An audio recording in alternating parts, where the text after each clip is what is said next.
keldi.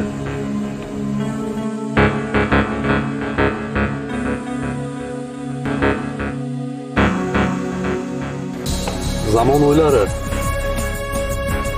O'sha aytgan o'ylarimni sotib berishing kerak.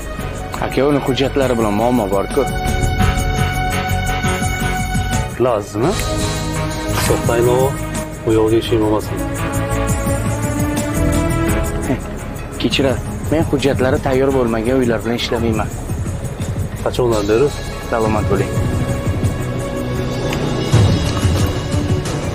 Shu ishni bekor qilding.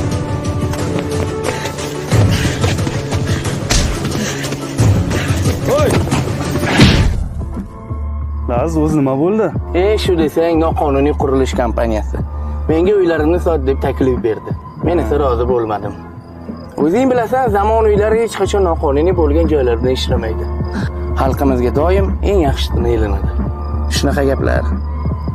Yaxshimsan kelib qolding.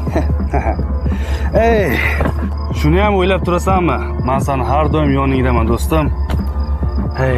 Yomon bo'ldi, lekin. Mening do'stim, ortimdan gapirsalar yo'l qo'ymasdik. Zamon uylari. Kelajak uchun ishonchli hamkor.